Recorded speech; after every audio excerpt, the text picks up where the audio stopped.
Train them, train them, train them, and don't rush about training them. Don't send them out too early and don't get bad results. It's bad for them and it's bad for you.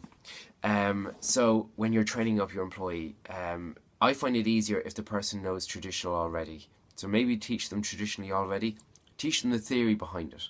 How you're getting the dirt into suspension in the your cleaning formula, and then how you're removing all the dirt and suds from the glass afterwards, because it's kind of the same principle for water-fed pole. You're getting dirt into suspension and then you're rinsing it away.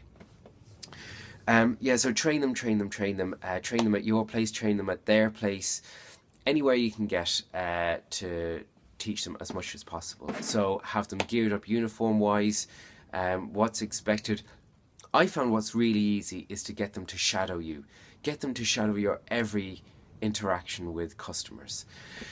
Get them to shadow you talking, giving quotes. Tell them the process. Tell them why you're doing a certain thing. That's what I do. And even with Maxine in the office, sometimes it would be easy just to give an answer. But instead, I waffle on. I know you can't imagine me waffling on. It's very unlike me to waffle, but it happens sometimes. And the reason why, because if she understands the reason why something is the case, she can formulate that herself to give a reply the next time, rather than just repeating an answer. Because the question might change, but if she knows the reason behind it, she can do all that.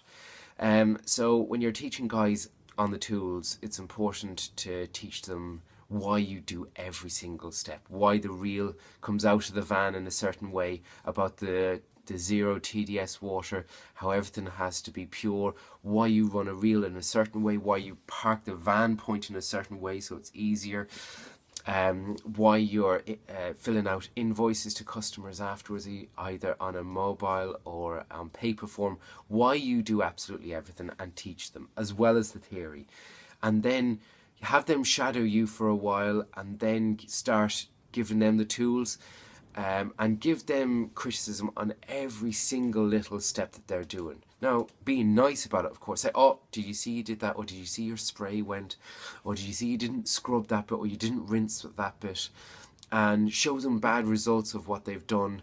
Yet take the time and patience to show them exactly what to do. And then leave them to do a bit and monitor them and give them constructive feedback. They'll see themselves. They might have a different way of doing it. Might not be wrong, but they might have a better way than you at doing it. So don't stifle their creativity, but at the same time, the benefit of getting somebody to do it your way, because at the end of the day, you're looking for a replica of you at a job. So teach them everything. Teach them why. Let them behind the scenes on the business on how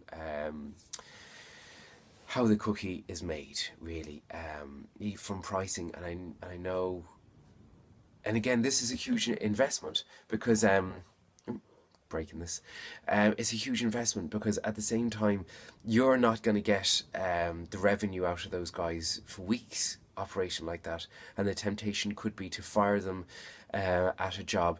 But there's nothing worth. Imagine being an employee and not knowing how to do a job, being scared of doing a bad job, of displeasing your boss.